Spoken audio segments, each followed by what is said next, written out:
একটা কবিতা বলার জন্য আপনাকে আমি অনুরোধ করছি। আচ্ছা, যা মনে আছে তাই বলো বলো।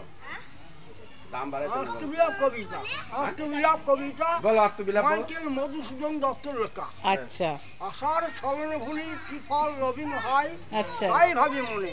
আচ্ছা জীবন উদ্যানে বই যৌবন কুসুম ভাবি কতদিন রবি।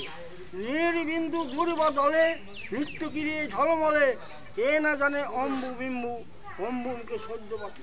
নেশার স্বপন সুখে সুখী জেগে সুপ্তার জাগে সে কান্দিতে। ক্ষণমাত্র প্রভাদানে বাড়ায় মাত্র আধার প্রতীকে ধানিতে।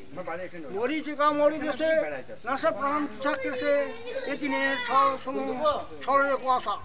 প্রেমের নিগরে গড়ি পড়িলি কাল ফাঁদে উড়িয়া পড়িলি, পতঙ্গে যে রঙ্গে ধায় ধাইলি অবধায়, না বুঝলি না শুনলি এবারে প্রাণ কাঁদে। বাকি কি রাখিলি তুই শুনে শোষা খাদিতে, মুকুটা ফলের লোভে বিবেরে অটল জলে যতনে জীবন। কে দিবে হারাধন কে তোর অবোধ মন, হায় রে ভুলি কত আশার কুহক ছলে। 14 ছন্দ। বাহ, 14 দারুণ সুন্দর বললেন। বর্তমান প্রজন্ম মাইকেল মধুসূদন দত্তকে এখন জিজ্ঞেস করলে বলতে পারবে কিনা সন্দেহ। মাইকেল মধুসূদনের ছোটখাটো কোনো কবিতাও বর্তমান প্রজন্ম হয়তো ওনাদেরকে মনেও করেন না, কিন্তু আপনি এত সুন্দরভাবে এখনো তার চর্চা রেখেছেন, এত সুন্দরভাবে বললেন। আপনি ঢুকতে ঢুকতে আমি শুনছিলাম, আপনি একটুখানি বলেছিলেন, তো আমি ভেবেছি আপনাকে আমি ঠিক ধরবো যাবার আগে। তো আমি পেলাম আপনার কাছে এই কবিতা শুনে, সত্যি আমি ধন্য হলাম, মুগ্ধ হলাম।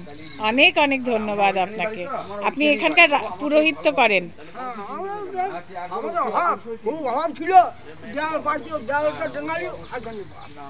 না না, আপনি এখানে পৌরোহিত্য করেন? হ্যাঁ করেন, কাজকর্ম করেন। আচ্ছা আচ্ছা, ইনি সোনানন্দী রাজবাড়িতে কাজকর্ম করেন, দেখাশোনা করেন।